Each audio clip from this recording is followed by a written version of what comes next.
Hello, hello, hello. I'm Kimberly Cecil Jones, and I'm standing in tonight for Aaron Viles. Tonight is his daughter's birthday, so you know how important that is. So we just want to say welcome to Kernels of Truth, brought to you by one of the best organizations in Kentucky, Progress Kentucky. Thanks for joining us this week. We'll cover a couple of important Kentucky political news items in News of the Week, checking in on how exactly Trump's MAGA management team is making America healthy. Then we're thrilled to tell you that we're going to be joined by one of my favorite politicians of all time, the legendary, wonderful, always so hospitable former Congressman John Yarmuth. And we'll also be asking him tonight what he thinks about the chaos and corruption coming from Washington and just basically about the state of America and the state of our state, Kentucky, underneath the Trump effect. And he's going to also tell us how we can fight back against all of this stuff that's been going on. But in the meantime and in between time, are you ready? Yes, you are, to help create a more compassionate commonwealth.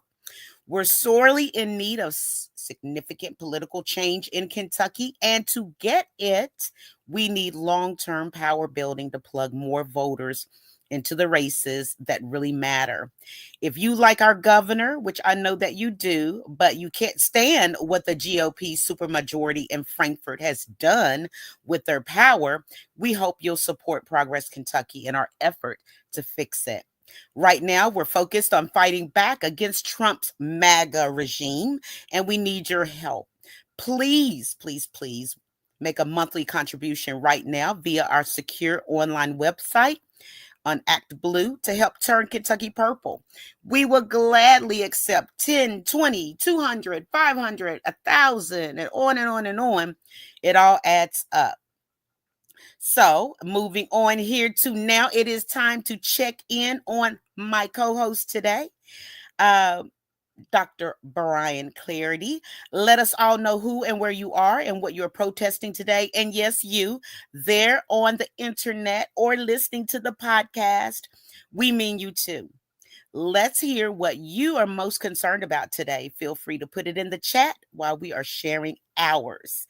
And my sign says today, there's no derby without immigrants. Immigrants are a very, very important part of the fiber and structure of our country. And if we really, really look at it, all of us are immigrants, descendants thereof, immigrants. And at the Kentucky Derby that just happened, immigrants are supreme.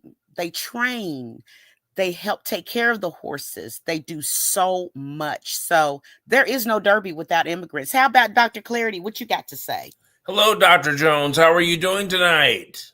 Oh my God, that sounds so good. Thank you. It's my honor and my pleasure. Congratulations again. Thank you. My sign says save the arts and humanities. This administration has done a complete end run around Congress by announcing reductions of millions of dollars to the National Endowments of the Arts and the National Endowment of the Humanities, which will affect us directly here in Kentucky. The Kentucky Humanities Council does a lot of great work throughout the Commonwealth, including free giveaways of books to children in school, Chautauqua presentations, historical reenactments, our Kentucky Reads session, our Kentucky Book Festival, and all of that is now in danger because the Trump administration has decided to completely obliterate separation of powers and go directly for gutting arts and humanities council programs throughout the country. Now, are we doing something about it? Yes, but we need your help. We need you to contact our congressmen and our senators and to try to talk to them about the importance of these programs. They are vital to our society. They are vital to the maintenance of democracy. And that's my sign for tonight. Great sign. Great sign. And so true on everything. Also, Dr. Clardy, let me ask you this. Have you been looking at this Diddy trial? Off and on. I think the jury selection has already ended. Am I right about that? I'm not sure. They said by the end of the week, but I haven't checked anything today. I hadn't really kept up with it. I know the charges are indeed serious. I know that he's going to mount a serious defense. I think this is a trial that's going to be watched throughout the country and around the world, as Diddy is perhaps one of the most celebrated figures in music in a few decades. You know, he with Bad Boy Records and all the music stars that he's promoted over the several decades. This is going to be one that we're going to be watching, and we're going to be talking about it for a while, for a pretty good while. This is And a very, very the reason why I bring that up is, do you think Trump may do a pardon for him? Stranger things have happened. I I know. I mean, when he became president in 2016, I know anything can happen. The fact that he won in 2024 lets me know anything can happen. Trump himself is a convicted felon. How he won that election with everything against him was beyond me. And you had very good people who could have served in the presidency who were disqualified for doing far less. I think about Gary Hart. I think about other candidates down through the years who couldn't even qualify for the presidency because they were divorcees and things of that sort. And for him to stroll back in the Oval Office in 2024 after all this, that's why I say stranger things can happen, and they often do. The reason why I brought that up is because it is trending, and it's also become, I don't know how it happened, but it's been a political piece as well. Wow. Because of P. Diddy, a cultural icon. He did not take the plea deal. Wow. Which Nancy Grace, all your great prosecutors felt that he did. And there's been whispers, but now they're yelling basically that they believe that Trump will give him a pardon. And is that the reason why he didn't take the plea deal? I believe he probably could, felonies, hang together, right? That's true. That's true. So I know you got some great information to report to us tonight, Dr. Clardy. News of the week. Clearly, news of the week for sure. Speaking of this administration, here again, their war on culture, also what I consider their war on health. This is coming straight out of the Kentucky Lantern, and the headline reads, Louisville Eating Disorder Clinic loses $300,000 to Trump's anti-diversity push. Now, get this. This is really going to get you. This is coming out of the Lantern. The University of Louisville's Eating Anxiety Treatment Lab, which treats researches eating disorders, has lost over $250,000 in federal funding. This is money that covered salaries for 2 scientists, among other things, that are doing very, very critical work. Termination notices from the National Institutes of Health, housed in the Department of Health and Human Services, were sent to the lab over 2 weeks ago and shared with the Lantern. The funding cutoff appears to be part of President Donald Trump's efforts to root out and end support for diversity, equity, and inclusion activities. Now, I don't know how he's lumping these two together. I know that this president is very hostile toward DEI initiatives. He has been very vocal about this during his presidency and during the second iteration of his presidency. And to completely, here again, do a complete end run around Congress, not going to Congress asking for these appropriations. And the fact that he's doing this just on general principle is unconscionable. To end diversity, equity, inclusion programs, that's one thing, because this is a direct attack on us as a society, as a multicultural society, going into the 21st century and trying to outlive the ghosts of the past. Well, now he's also targeting scientific research on eating disorders that could save lives. I have never, for the life of me, seen an administration act so cruelly, arbitrarily, or capriciously. I've never seen anything like it. I had never hoped to again, but this is what this administration is doing with our tax dollars, affecting our health and affecting social relations in the United States. This is a total outrage.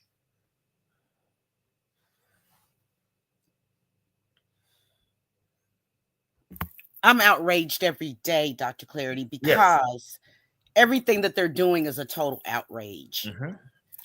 And it's so much that's snowballing towards us that we really don't know exactly what to do. But we know that the first executive order was to start the demolition. I'm going to call it what it is, the demolition of DE&I, diversity, equity, and inclusion, which affects, lo and behold,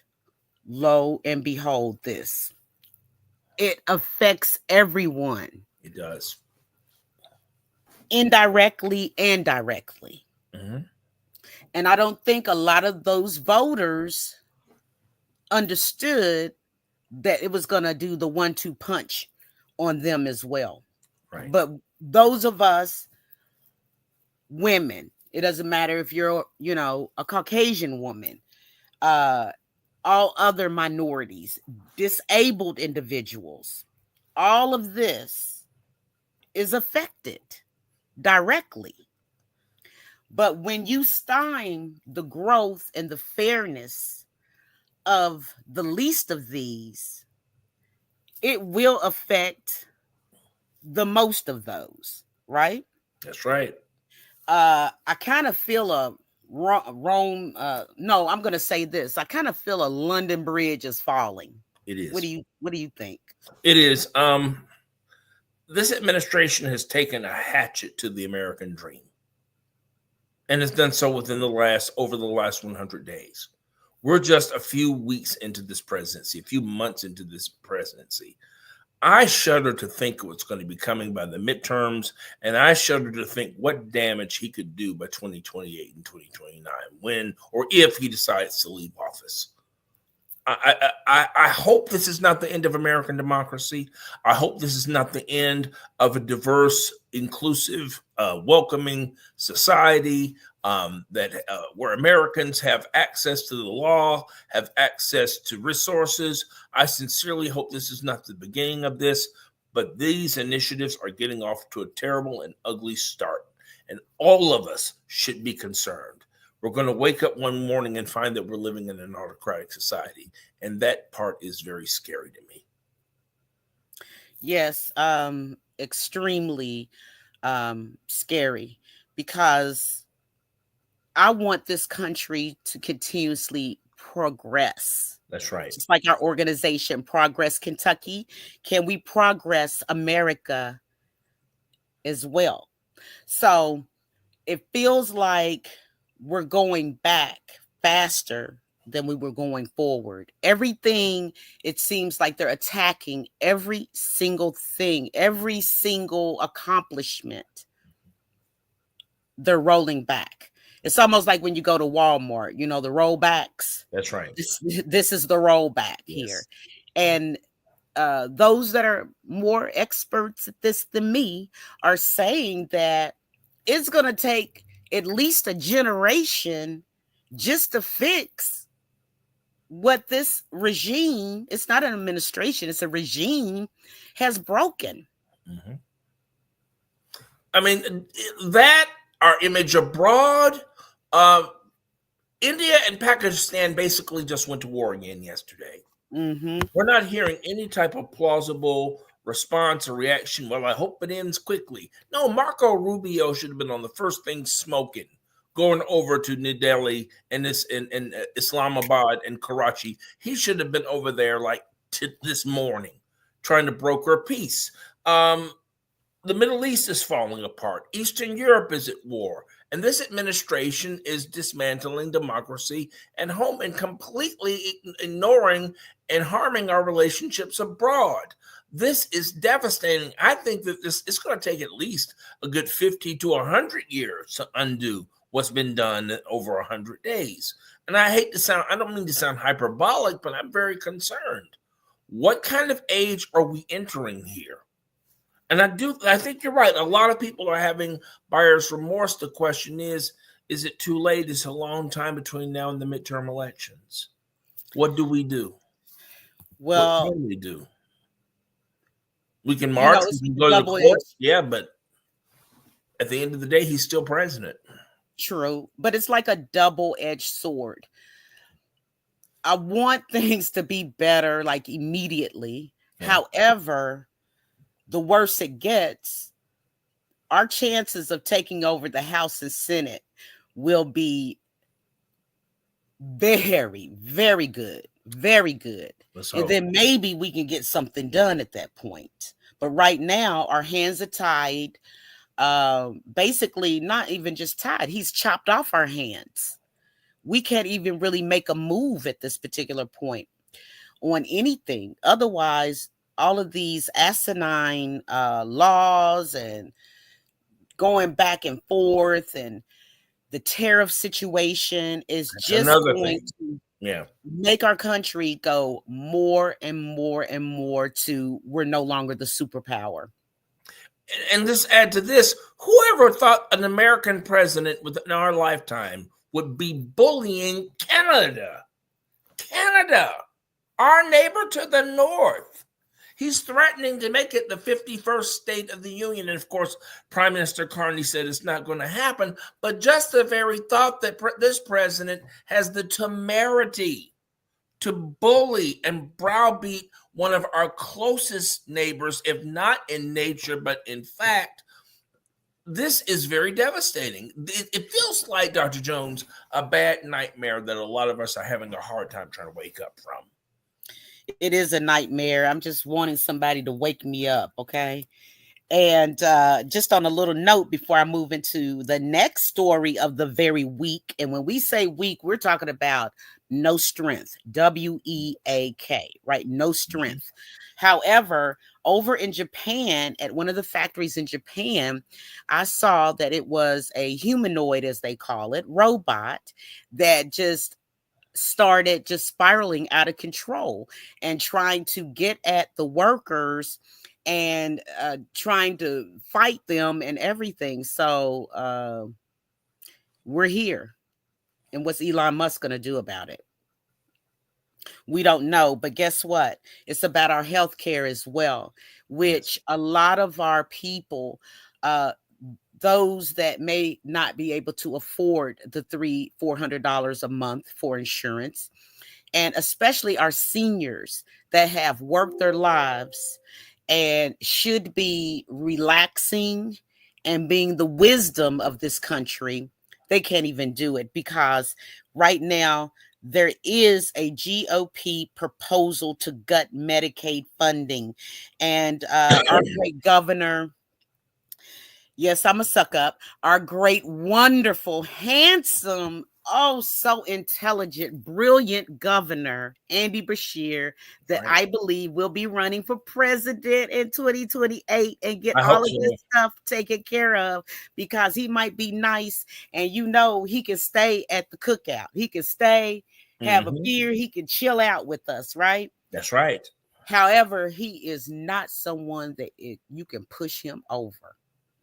Nope. Okay. And if he's got to be ruthless, I'm down with it. So, our great governor, and I'm taking this from the Herald Leader out of Lexington, you know, the Republicans want to slash billions in Medicaid funding, which would absolutely be an attack on rural America, even more than our urban areas. And our own governor, Andy Beshear, and 3 other Democratic governors said that the cuts would absolutely strip health care from millions of low-income Americans and cause the closure of dozens of rural hospitals over the next decade, which is, that really pierces my heart. It's like a stab in my heart when I hear that, because I think that health care should be a right, not an option. And they had a call organized by the DGA, which is the Democratic Governors Association. Roughly 400,000 Kentuckians who didn't previously have health care coverage now do in the state of Kentucky. That's what our great governor, Andy Beshear, said. And he is the Democratic Governors Association vice president. And we do not want to minimize that. That is a very, very big accomplishment. So the other DGA leaders are speaking out against the GOP's Medicaid proposal, including Kansas Governor Laura Kelly, who is the chair of the association. Also, the Hawaiian governor, Josh Green, and the New Mexico governor, Michelle Lujan Grissom. So they're basically saying that Medicaid covers the people that we love the most in the world, our parents and our kids.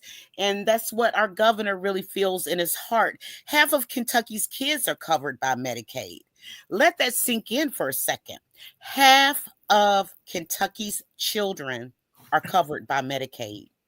So just think, if they gut Medicaid, the impact families in a substantial way, it would completely devastate and potentially end rural health care, which cannot survive without Medicaid.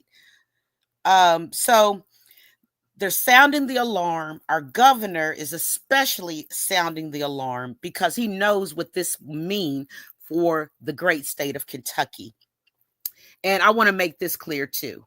I say the great state of Kentucky because there are millions of wonderful, great, hardworking Kentuckians. It's just some of those folks in Frankfort that give the whole state a bad name. So it is a great state. For anybody that's listening that's not within the Kentucky outline, we are great here in Kentucky. I just want to let you know that. So they're thinking, Dr. Clardy, they're thinking that approximately 79 million Americans, primarily low-income adults, children, and people with disabilities, would not have the insurance. The cuts would help foot the bill for President Donald Trump's proposed spending for border security and tax cuts. So actually, what's going on at this point is that we do have people that are standing up, that are pushing back, that are resisting these horrible things that this regime wants to do. And also, the U.S. House Budget Committee voted back in February to direct the House Energy and Commerce Committee, which is the committee that oversees Medicaid funding, to find $880 billion. I didn't say million. I said $1 billion in savings as a way to finance Trump's spending agenda. So what do you say to that? Many experts joined by the congressional Democrats and many Republicans, which is quite shocking, but it's true. Even many Republicans have warned of the harm that will follow such massive cuts to the country's Medicaid program. So there's a slightly amended proposal that's emerged like in the recent weeks to lessen the blow of those cuts by placing per capita caps on Medicaid funding. And that would go primarily to certain healthcare providers in states that have expanded the federal health insurance program under the Affordable Care Act, otherwise known as Obamacare. So the plan also includes creating a rainy day fund for individual states where state governments could contribute any additional funds they may have to help fund the Medicaid program. So basically what we're doing, that would just abolish just about the CHIP program, which is the Child Health Insurance Program, and that covers 1.4 million children and adults in Kentucky. So we're hoping that this will continue to be very, very unpopular. And we're hoping and praying that this will actually not go through because, we got to think about Kentucky. What does that mean? And then what are we going to do? We're going to rob Peter to pay Paul. Your thoughts on this, Dr. Clardy, because we knew it was coming up, but it's here now and we have to deal with it. So what's your thoughts on this? Well, my first thought is the cruelty is the point. If you have that many millions of people that are not covered by health care insurance, you're putting people's lives in danger. You're putting people's long-term health in danger. You're putting our country's culture, our country's way of life, human dignity in danger. And for what? What is the whole point? Now, here's the thing. What's so strange about it is he claims, I don't know how, but he claims that he loves the Bible, that he's a Christian. He has the support of Christians all over the United States. I don't see the Christianity in this. I see the cruelty in this policy. And I sincerely hope that Republicans and Democrats, this shouldn't even be a partisan issue. The Democrats and Republicans will stand up against this. We're talking about life and death issues. We're not talking about some intellectual construct here. We're talking about people with cancer. Dr. Jones, I am a cancer survivor. And do you know how I survived it? I had good health insurance that could get me those radiation treatments. Without them, I would probably be on my way out of here. I don't want to see that for any American or anyone from this commonwealth. We have to stand up as if our lives depend on it, because at the end of the day, it does. Exactly. So the only things that we can do, Dr. Clardy, and to our listeners and viewers, the only thing that we can do is to continue to resist. And one of the ways that you can resist that has been known to have great results is making those phone calls to your congressman, making those phone calls to your senator, and also right here in Kentucky or whatever state that you're listening to us from. It doesn't take a long time to make that phone call. If we can look at trash TV, that's reality TV, or keep hearing about Trump on a loop all day long on MSNBC and CNN, we can surely take 5 minutes out of our day to talk to some really, really nice people about how we feel that's going on. It will be noted. I will tell you that it will be noted. But we got our special person in the house right now, and I call him friend because he has been a friend, not just to the 3rd District, which encompasses here in Jefferson County, but he has been a friend to America. And he's still diligently out there doing his thing so that we can continue to live in a democracy. So I would like to introduce to you the former great Congressman of Kentucky, John Yarmuth. Hey, how are you doing? I'm hanging in there, doing my best. Welcome, Congressman. I know. That's how we can do at this point. But I just, first of all, I want to tell you, thank you so much for joining us. And I just really, really appreciate you. And I owe you because you did this favor for me tonight. And I just love you for it. I do. Well, see, that shows you the heart of a person. A politician. Well, glad to do it, but just segueing off of your last remarks, we all have to do what we can do, and one of the things that I feel I can do is to lend my voice to the resistance as it is, and lend the background I have of 16 years in Congress and having an understanding of how critical programs like Medicaid are to our fellow citizens, and so I'm up for the fight.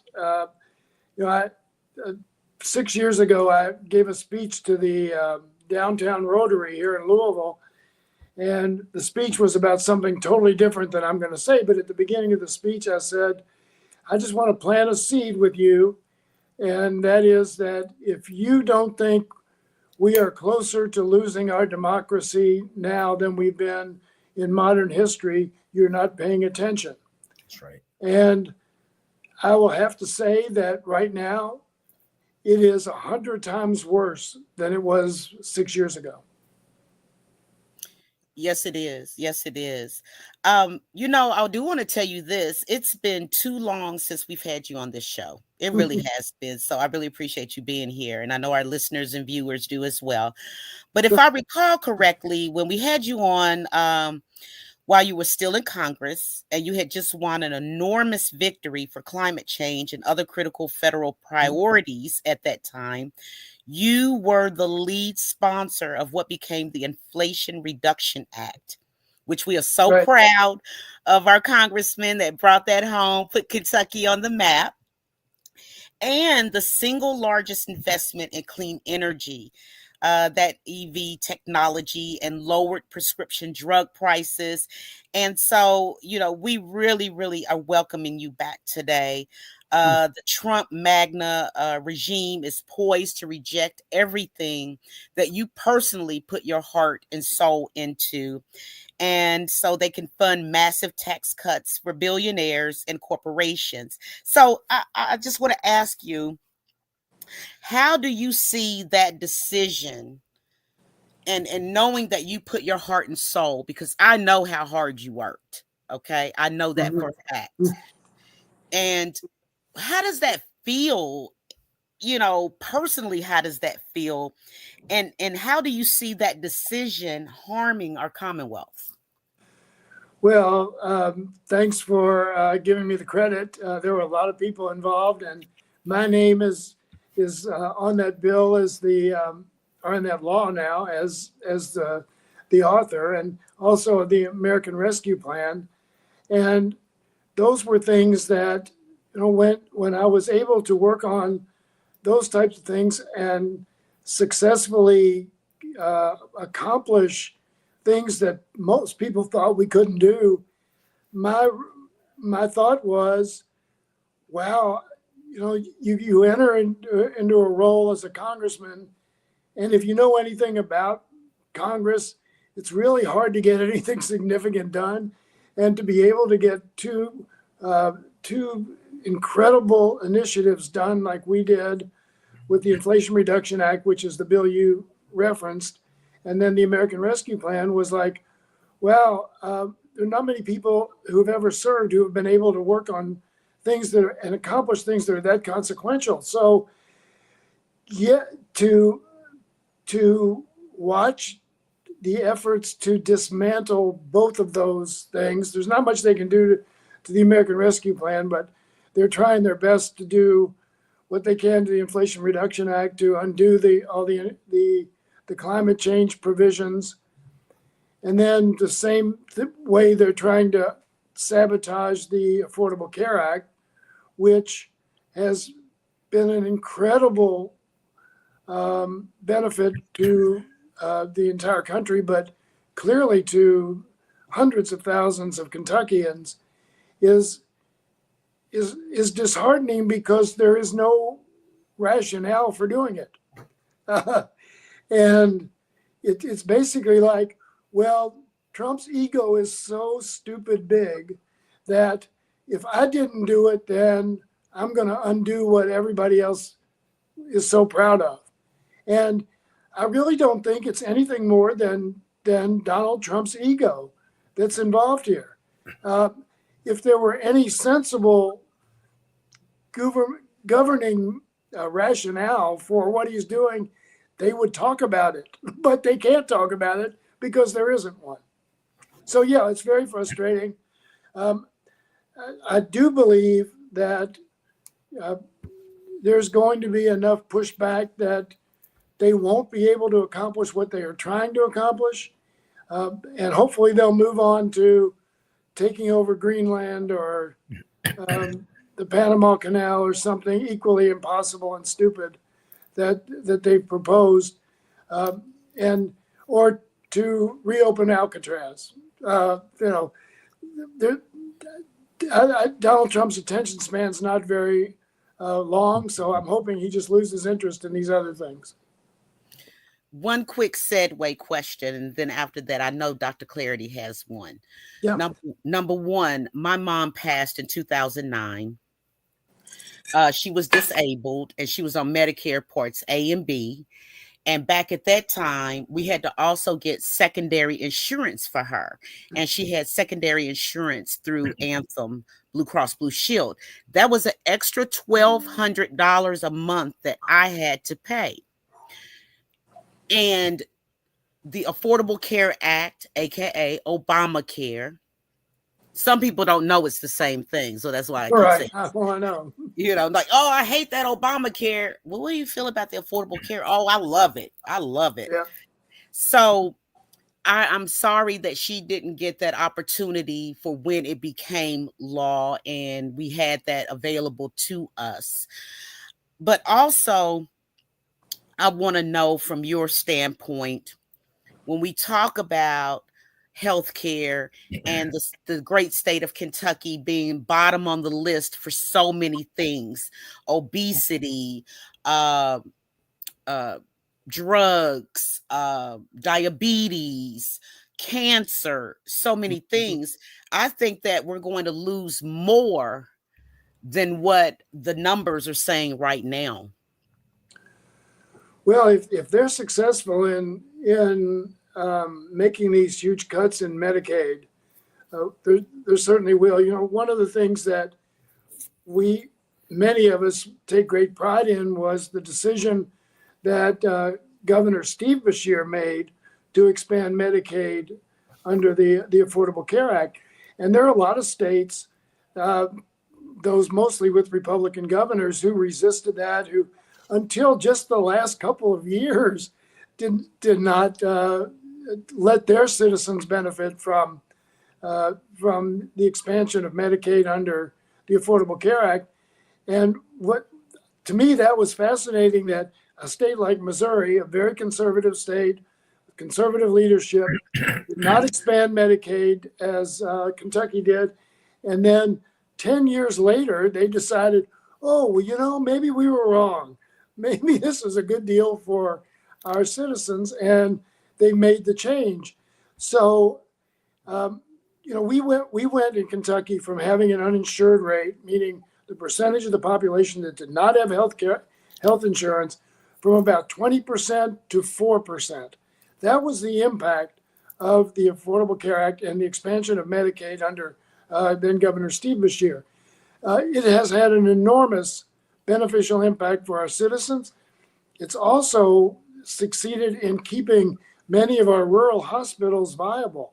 Right. We would have lost hospitals throughout Kentucky if it weren't for Medicaid. And that's one of the things that's at risk now. If the Republicans are successful in implementing this $880 billion reduction in expenditures that mostly will have to come from Medicaid.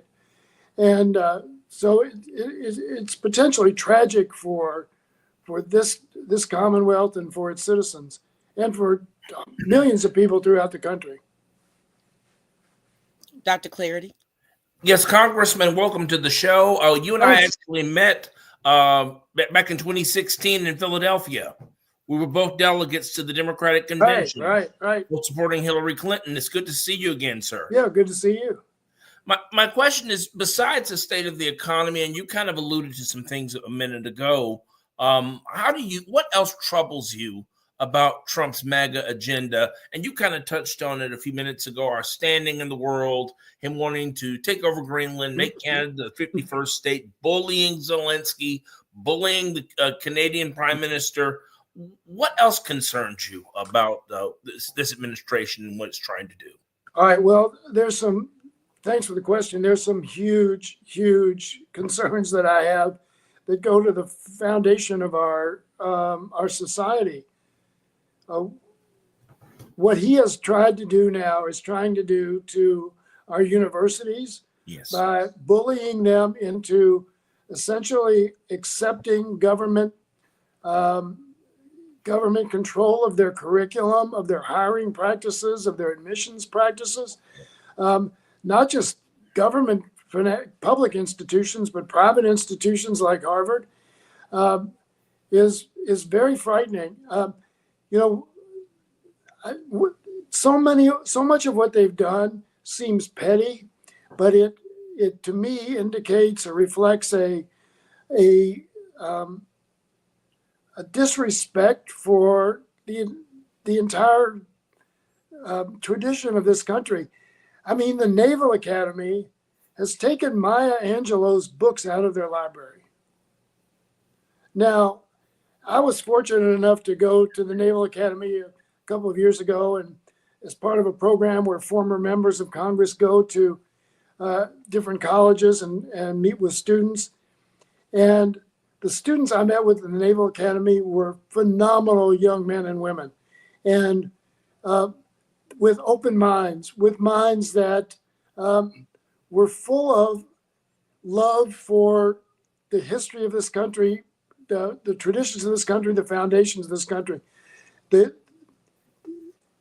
Obviously, there are a lot of things that have gone on in this country that we can't be proud of, but they looked at the Constitution and the Declaration of Independence and the foundational documents that said all people are equal in this country and they deserve the right to life, liberty, and the pursuit of happiness, and pushed back against all of the abuses of those freedoms that the King of England was imposing upon the American colonies.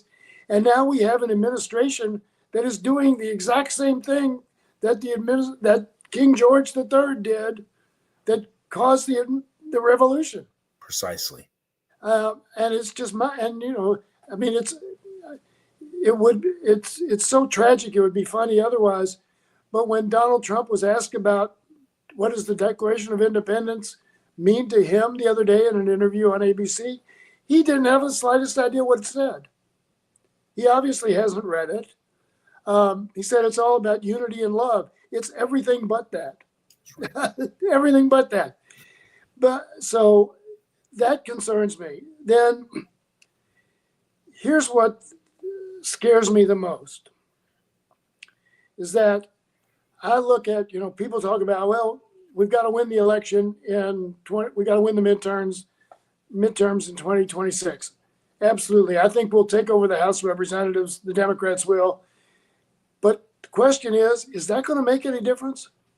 Because I'm not sure. Yeah. If you have a president who is hell-bent on ignoring every legality, every formal process, every tradition in this country, so what if the House of Representatives votes against him? Is he going to respect the decisions of the House of Representatives? And who will hold him accountable? And this is the thing that frightens me the most.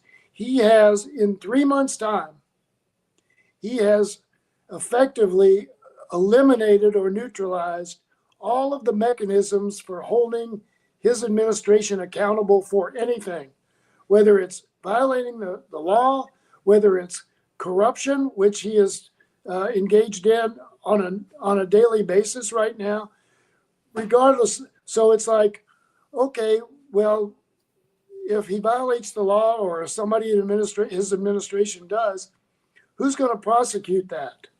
Well, the Justice Department. He owns the Justice Department. Pam Bondi is a puppet. Yes. And so that's what scares me the most is who's going to hold them accountable when they cross the line, which they are doing on a regular basis. And he's already appointed 3 members to the Supreme Court, the same Supreme Court that has given him total immunity while he's in office. This is a very scary time. That's right. But there's only one slight rainbow in this cloud, and that is some of the courts are telling him no. Now, at the end of the day, I don't know what that's going to mean. The Supreme Court may very well overturn those judges, but at least we do have some courageous people on the bench who are fighting back. So that's what helps me to sleep a little bit better at night. But I do share your concern. I definitely do. I think that is the one glimmer of hope. And he has lost most of the cases that have come before the federal courts right now. I think he's only won 1 or 2 out of dozens and dozens that have been filed, and he's losing them right and left. And even the Supreme Court, I mean, there's a case right now that was heard Monday on the public funding of public funds being used to finance religious schools. And while I'm not optimistic that my side will win, but Amy Coney Barrett has recused herself from that case. Good. Because two of the people involved in pushing for this religious school in Oklahoma are her former colleagues at Notre Dame Law School. Mm-hmm. So she's at least recognized her conflict of interest there and has made the right decision to recuse herself. So yeah, I think there is a glimmer of hope in the courts. The question's going to be, again, and this is the constitutional crisis that everyone is worried about, is what happens if he ignores the Supreme Court.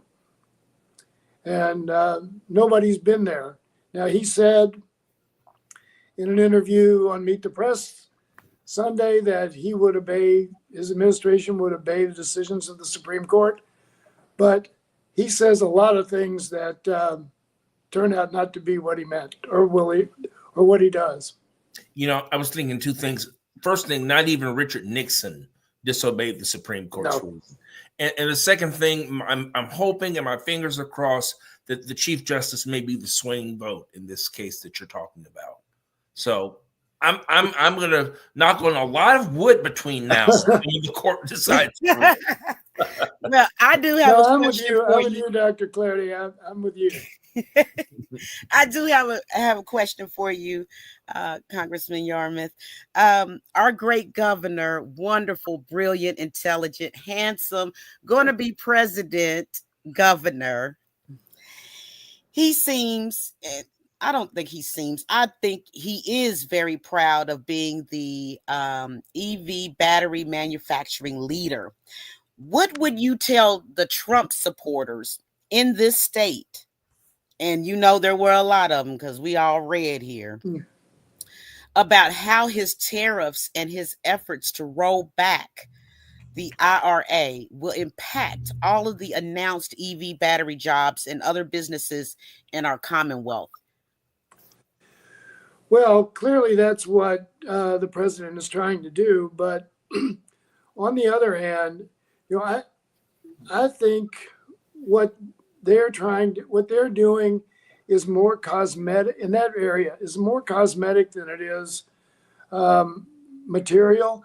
I think for him to have a big media event and have coal miners in back of him, if in fact they were actually coal miners, I'm questioning that. And to say we're going to save the coal miners' jobs, the market's already spoken on that. Nothing he can do is going to save coal miners' jobs. It's just not a viable profession. And the energy industry, the energy generation industry, has essentially moved on. And you know, our utilities here are converting to natural gas generated plants and so forth. They're not relying on coal anymore. Most of the coal that's mined in Kentucky now comes out of Western Kentucky, not Eastern Kentucky. It's done by strip mining. There are not a lot of jobs, and that coal is exported. It's not for generating energy here.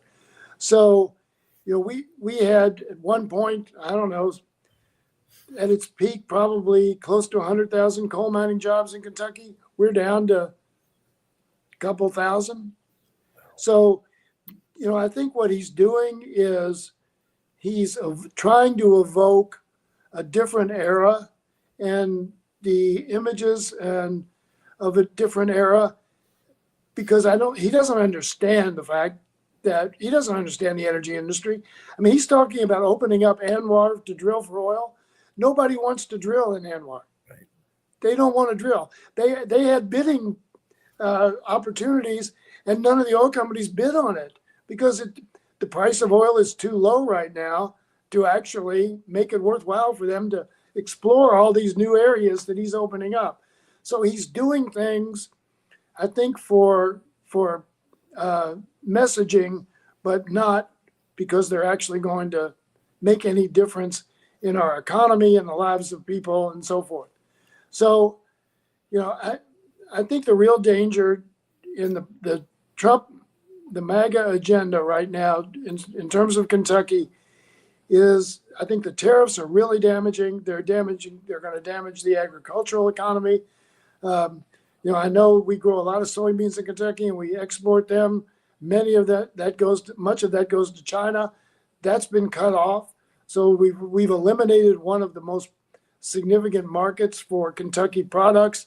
Obviously, we're not exporting any bourbon right now because of the tariff reciprocity and in Canada and in the European Union. The auto manufacturing, we're the third largest auto manufacturing state in the country, if people don't know that. And these tariffs are going to really disrupt the industry. Now, in terms of the battery plants, that was your question. I'm sorry, I've gotten way off track. There's significant investments. If anybody has driven down I-65 and past the Ford battery plant, which is mind-boggling in its enormity, I think, again, that's where the market is going to be determinative. It's not going to be any policy that Donald Trump tries to impose on a very temporary basis, which is what all this stuff's going to be, because the next president's going to undo everything that he's trying to do. But so I'm not too fearful of the impact on the batteries. Again, the industry has made a commitment to that I think they're going to maintain. And so I think it's still going to be a considerable benefit for Kentucky jobs. I've got a quick question for you. Yeah. How fast can you answer it? I'm going to time you. I'm going to time you now. Okay. What are you most concerned about in this Trump MAGA agenda? Some folks call it the Trump effect. Well, I'm concerned about the fact that there is no way to hold him accountable for what he does. Right. That's my number one concern. Secondly, he announced the other day an executive order which allows, and I think this is totally illegal, but he put it out there, to allow the U.S. military to enforce local laws with local police forces, totally against the law. We have something called posse comitatus law in this country prohibits the military from doing that. That's potentially imposing martial law on the country. And again, that needs to be challenged and rejected by the Supreme Court very quickly. But those are the two things that frighten me the most. And Dr. Clardy is going to tell you the last question, the quick question. What can we do, especially in this era? Of course, elections have consequences. We won't have another one until 2026. But what can we do specifically to challenge this Trump MAGA agenda? I listened to J.B. Pritzker, the governor of Illinois, and I read David Brooks, a conservative, yes, in the traditional sense of conservative columnist in the New York Times. And they basically said, we got to take it to the street. And coming from both those people, that's a pretty extreme position to hear from them. But I really think that that's it. We have to take it to the streets, and we don't, and not violently, because I don't even know what the target would be if anybody wanted to get violent. I don't advocate that, but constantly in protest, constantly marching, making not just Donald Trump, because I think Donald Trump's lost his mind, and I don't believe that anything's going to have an impact on him. But if enough people go to the street and make themselves heard, then people like the Republicans who want to be senator from Kentucky, the next senator from Kentucky, and Jamie Comer and Thomas Massey and members of Congress from around the country, they're going to see what's happening and showing up at town hall meetings and hosting, whether it's Indivisible or other organizations holding these town hall meetings when hundreds of people showed up. I did one in Lexington a few weeks ago. 500 people showed up in Lexington to make their voices heard and their concerns heard. And we just need to keep doing that. And, you know, I was heartened. There was a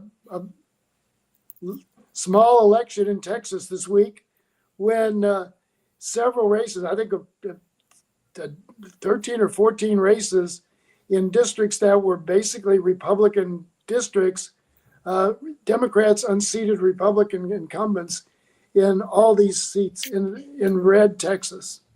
So that's organizing, that's going to the streets, and that's understanding what's at stake. And that's what I think you're doing a great job of amplifying. And what I'm trying to do is to make people understand what's at stake, because it's their freedoms, it's their country, it's their life as they've known it.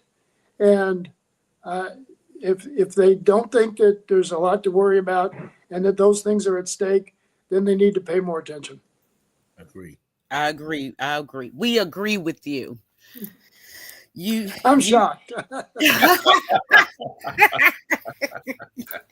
I tell you what, I used to bug Congressman Yarmuth all the time, and he still was so gracious to me. And I really appreciate that about you. Well, I appreciate what you're doing, and also you, Dr. Clardy. This is it. Thank you. This is much more important than anything we've ever done. You're so right on that. And we really appreciate you being with us tonight. I know that Aaron Viles, who you know very well, is going to want to have you back on here like real quick, because time is winding down, and some of this stuff that's going on, not only just in Washington, but what's going on right here in Kentucky, we have to put all troops, boots on the ground to get something done. I think that's what right. you're saying. Boots on the ground. We love you. Keep doing what you're doing.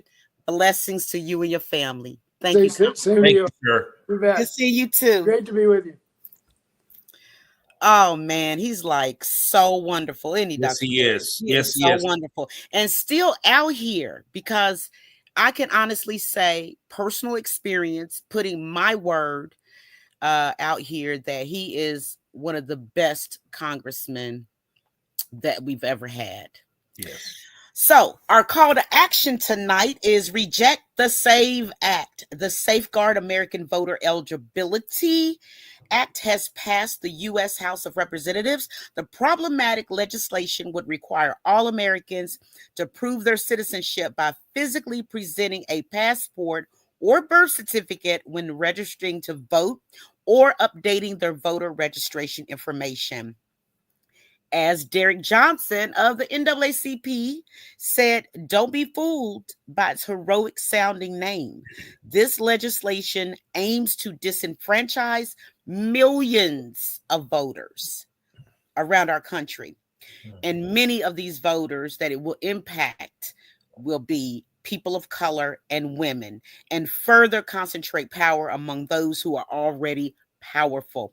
So take action now and encourage Senators Paul and McConnell to reject the House effort to limit voting and reject the SAVE Act. Remember that, reject the SAVE Act. You're going to close us out, Dr. Clardy? It's been a great show. Yes, I am. Dr. Kimberly Cecil Jones here again. It was an honor. Oh my God, I love hearing that. Thank you. To work with you tonight, and with Nate Orshan, our producer, and our beloved former Congressman John Yarmuth. It was good seeing him again. This was a great dialogue, a very good discussion. Let's keep it going. Let's get in the streets. Let's take our democracy back now. That's right. That's right. Progress Kentucky is a nonprofit organization registered with the Kentucky Secretary of State and organized as a 501c4. We are affiliated with the Indivisible Project and the Commonwealth Alliance for Voter Engagement, also known as CAVE. And we are also proud members of the Forward Kentucky Network. Progress Kentucky's goal is to educate, organize, increase voter turnout, and advance a progressive agenda through civic engagement. Please join us next week for our 210th episode. Production of episode 208 was made by Parker Williams, and production of this episode by 209 was made by Nate Orshan, who also wrote and produced our theme song, performed it. And you can find more information on this at natosongs.com. Now, if you miss our weekly live stream on Facebook or YouTube, audio podcasts and our shows are available on Apple, Google, Spotify, and wherever you get your podcast. And if you do listen to the pod, please leave us a 5-star review wherever you're listening right now. And you know what? Happy birthday to Aaron's daughter. We hope that you have many, many more. And we'll see you back next week, everybody. Same time, same bat channel.